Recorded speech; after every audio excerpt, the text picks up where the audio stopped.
Hey up. Yeah, it's recording. I weren't sure then. So, I had my operation done on my hand, carpal tunnel, which I've been bandaged up for. It's Tuesday today. Look at time, 16:53. It's 12th of March, 2024. I'm looking that way because it's on clock. I'll show you on the phone. That's our phone system, what we have in. So it's quite a nice phone system. I've only just had that one put in. It's a cloud, whatever that is. I don't deal with phones, I'm crap with them. So I put a post on social media today regarding this funeral directors in Hull, and I don't know what's happened regarding this, but what I do know is that I spoke to a lady today who I'll not mention, who contacted me off on our social media page on Facebook, because I'd put on there that I've always said industry needs regulating properly, not by a group who think they're elite down in London, i.e. National Association of Funeral Directors. That's one of the groups that funeral directors can join. And there's another one called SAFE, who are absolutely brilliant. They're for the independents. The National Association of Funeral Directors is controlled mainly by the cooperative group because they pay more subs and Dignity. Anybody makes complaints about either of them two companies, you'll get nowhere, basically. So SAFE's more you're independent and they're a decent company. And then you've got who I'm a member of, who are the National Federation of Funeral Directors. They're just groups, they're just clubs that funeral directors join. But because of what's happened in Hull with this funeral director, and it is unbelievable, it can't begin to tell you. Spoke to a lady today, and I'll not go into too much details about it, but what they're being put through at the moment, it'll come out, and we'll wait for that because it's a police investigation. It's unthinkable.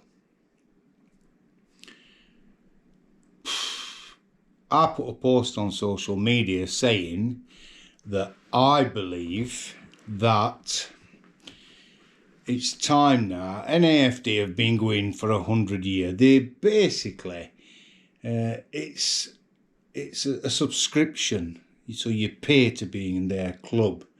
They don't go around and inspect premises. They used to do years ago, but they don't do it now.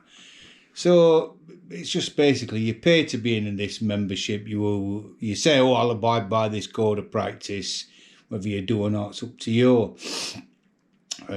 Like I've said before, you can open up with an air conditioning unit from B&Q in something what's like a dog kennel, which one did in Sheffield, and I were disgusted when I went to look at it. One chapel arrest with some furniture in that weren't, how can I say? We have old antique furniture, but it's like grandfather clocks. It's quality antiques, what we have. This were junk stuff out of a junk shop you could see, and an old carpet that were frayed at edges. It were just one chapel arrest, and it was like a dog kennel. So I put this post on today saying I believe that this is how it should be. There should be every funeral home now. There should be an inquiry. There should be a proper inquiry into this and say, why has this been allowed to happen? Every funeral home in England should be inspected by the local authority, environmental health. They should be doing checks saying, where's your clinical waste record? Because of data protection, where's your record for the paper that's shredded Who's doing that? Where's that paper ending up? Nothing's checked. Nothing at all. In fact, National Association of Funeral Directors don't even ask them two questions. So if every funeral director in Sheffield, in Rotherham, Doncaster, Barnsley, in fact in England, had to be inspected by the environmental health to find out where, after you've washed someone, where is that liquid going, where's that water going, where's that fluid going. There's still people out there that's pouring it down sinks, believe it or not, putting it down toilets. It's unthinkable, but they get away with it. Every environmental officer in every city and county should have access to funeral homes. They should be able to go in and a surprise visit. We've come to have a walk round. Also, following on from them, there should be trading standards. And trading standards should be able to say, this is through government as well, because it needs price capping. Hang on, you're paying £950 for the horse and carriage from a carriage master, like Regency. Why are you charging that family £1,800 for that horse and carriage? How can you justify charging 1,800 quid? And all right, it's an open market. Funeral directors can charge what they want. But we're not selling half a dozen eggs. We're not selling a settee. This is a service that we provide. How we do it is, our funeral directors' charges are set at top. That's what we charge. And then that's what we pay to crematorium, and what the crematorium charges us is what we charge the family. Coffin manufacturers, what Steve Salt, our coffin manufacturers, charges us for a coffin. That's what we charge to family. Doctor fee. There's some funeral directors that were getting away with doing 2 doctors' fees during COVID, and there were only 1 doctor needed to sign, like this still is. So your doctor's fee, 82 quid, whatever it is, whatever doctor charges us, we charge family, same price. What an horse and carriage master charges us, 950, we charge the families. Our prices are set, and that's it. But funeral directors don't have to work like that. They can buy a coffin for, I don't know, let's just say, out of the top of my head, 300 quid, they can sell it for 900. They can sell it for 750 quid if they want, 790 quid, or 900. It's up to them what they sell it at. So on this post I've put that, yeah, environmental health agency should go in, trading standards should go in and pull them up about that and saying, why are you doing that? What's all that about? There should be a price cap put on funerals. That's what I believe.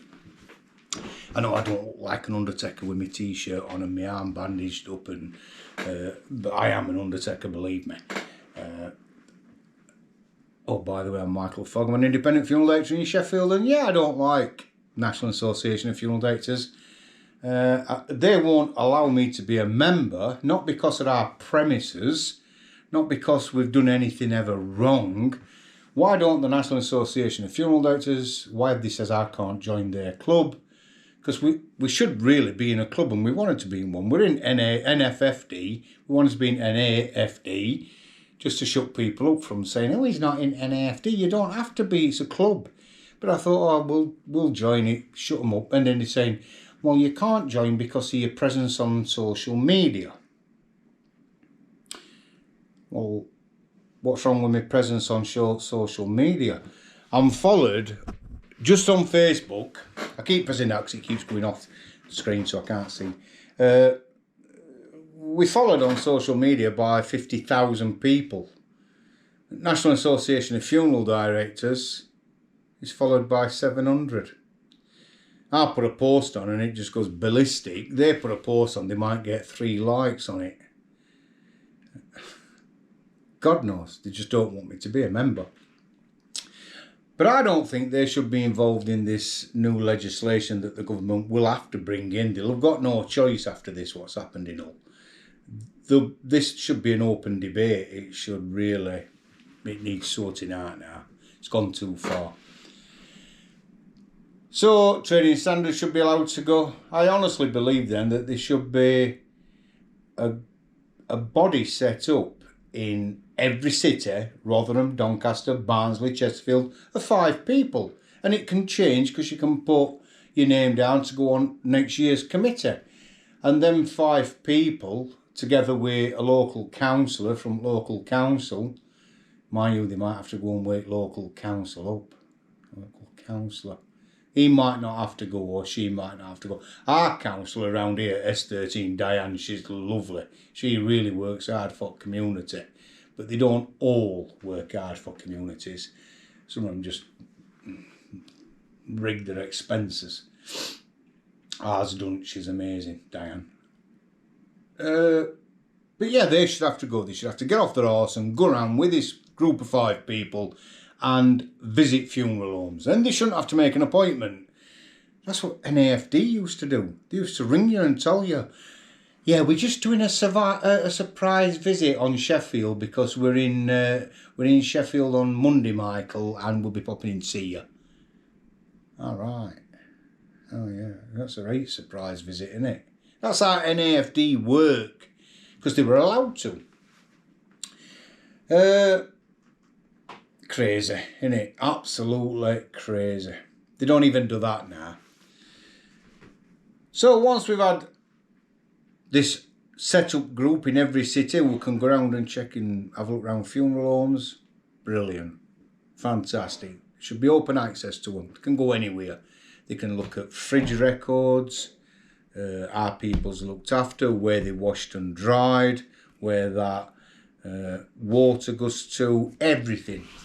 Where your clinical waste goes, everything. That's what this industry needs. So we can have a knock on door and they can say, hi up, environmental health, we just come to check your premises. Yeah, come in, mate. As long as there's no loved ones deceased out, being dressed and got ready and out like that, yeah, not a problem. Walk through. That's it. Like they do with food hygiene. It should be the same. It needs more than that. It needs a lot more than that, this industry. And if you get trade organisations involved, because that's what they're trying to do, the National Association of Funeral Directors, they can see this coming and they're frightened to death. That's why they want you, everybody should be in this IFSO, what they're trying to set up, and saying we want this to be every funeral director to join it, and it'll have got its own standards. It's not linked to NAFD, but we're setting it up. Yeah, it's not linked to NAFD. It's a load of rubbish. It's an absolute load of rubbish. They've been doing it for 100 years and letting people just do what they want in this industry. It's a shroud, it's like a curtain around it. And they've liked it that way. They've known that Dignity and Co-op's been charging what they want. But they've allowed it because let's just say that Dignity's got 800 branches. I've only got 1. Dignity have to pay for each branch. What are you going to take more notice of? Co-op, with all their branches, or me? And that's why when Dispatches in 2012 did an investigation into the Co-op, and it's on Channel 4 Dispatches, it brought the entire industry down to on its knees. I hung my head in shame in 2012 and I was just mortified. Become embarrassed to go out. So, not good. And now this has happened again in Hull. What happened with NAFD and the Co-op in 2012?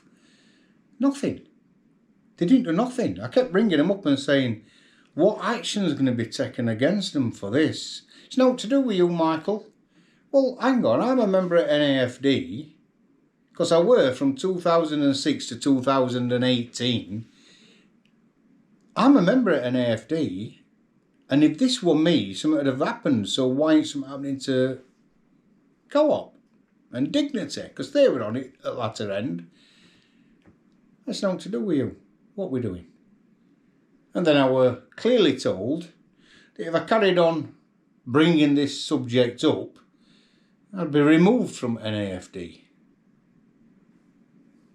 Well, I were. Not for that, but for my social media presence. Why were I actually removed? I think I've told you. I said that Ian Brady, when he died, should not be touched by a funeral director.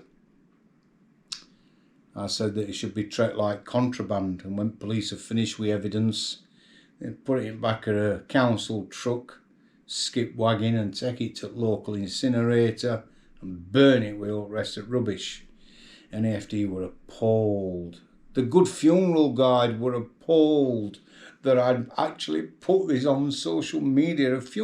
Imagine a funeral director saying this about someone.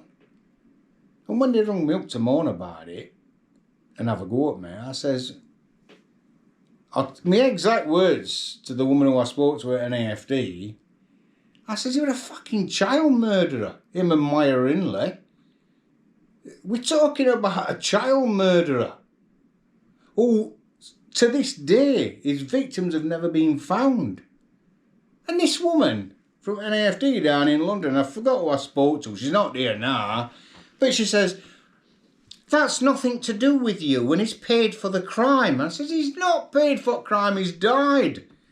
Should have been stoned to death. And she says, that's why your membership's going to be revoked because of your outspoken attitude.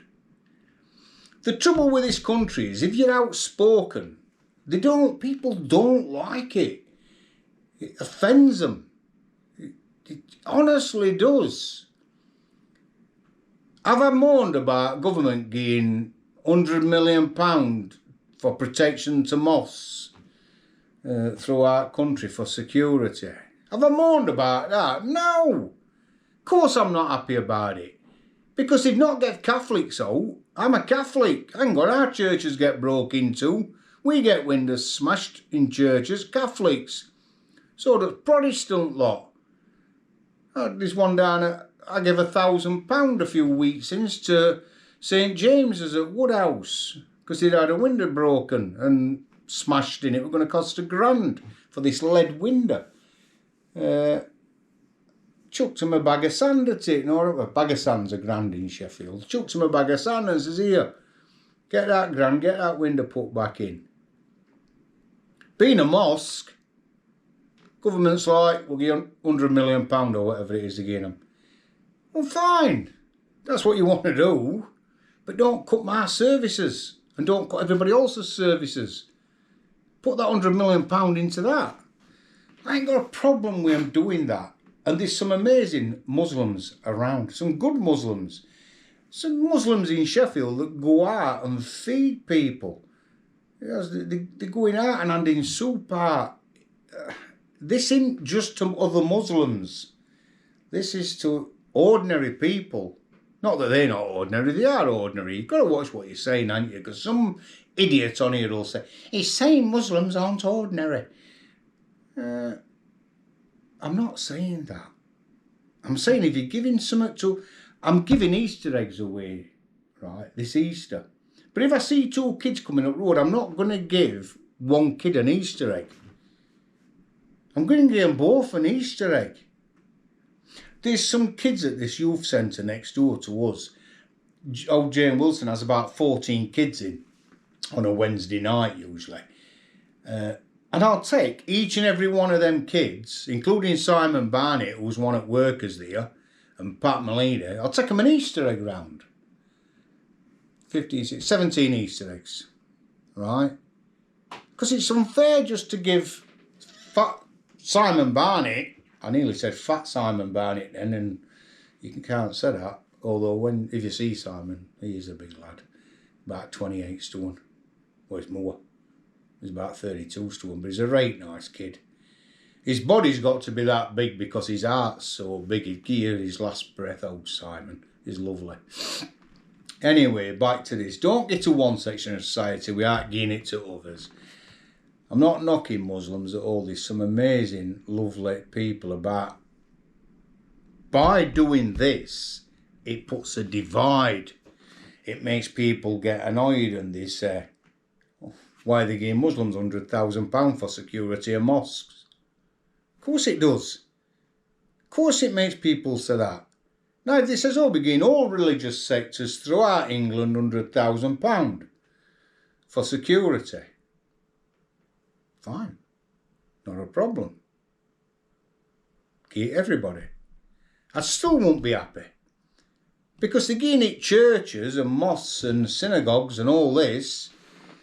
Oh, they're getting it right rough a minute at synagogues. I'm not even going to go there with all that what's going on. Got to be careful what you say today. They probably need it. But, anyway. The entire industry needs shaking up. Really does. It needs... It's beyond belief what's happened in Hull. My heart goes out to everyone who's been affected by this. I spoke to a lady today whose mother, that funeral directors had done the funeral for. And listening to her voice wavering, it were difficult. That conversation that I had with that lady were a difficult conversation. And I didn't contact this lady. This lady contacted me through social media because she'd seen that I want a change in system, and she made contact with me.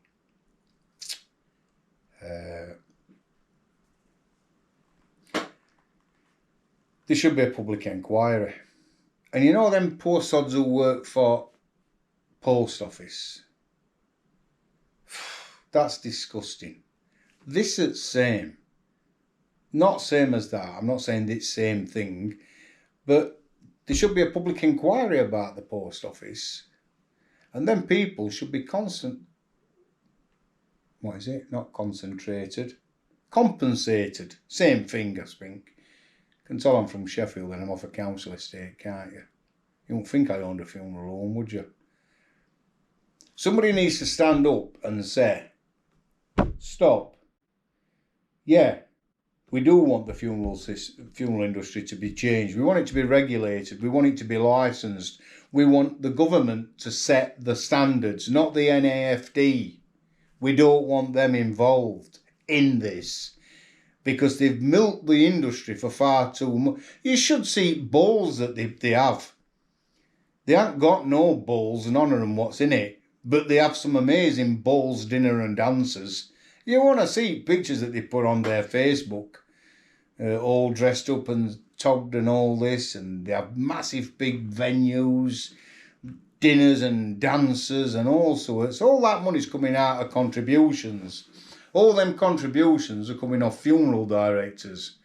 Funeral directors are getting that money off at general public. Live the high life, join NAFD. It's a corrupt, bent organisation. It's an organisation for the boys as far as I'm concerned. And why do funeral directors join it? Because they need to join something. Not that they need to, but it's good to be I look at name it, National Association of Funeral Directors. It's not. It's like National Federation of Funeral Directors. It's not. They know what to do with national. It should say a club for undertakers. That's it. Because that's all it is. They're petrified of this government changing the system. I keep trying to think of what I've put on that post. I'm going to take you through here. This is my little office, mine and our Cheryl's. This is our funeral home, just show you in here. It's all closed at the minute because I've... Oh, there's some Easter eggs there, look. Look here. Easter eggs. My amazing, beautiful wife, Cheryl. Hello. Some more Easter eggs in there, that's reception. Through there is our chapels of rest. As you can see, chapels of rest. And you're going to have to stay there because of GDPR, because GDPR states that I can't take you around there because it's private and confidential information. Give me a second, I'll grab my phone. Then I'll be able to tell you what I've put on social media today. Oh, these are thank you cards, by the way. Don't think you mind me showing you these. That's a thank you card. Came last week. There we go. There's a thank you card. That's what it says if you want to pause it and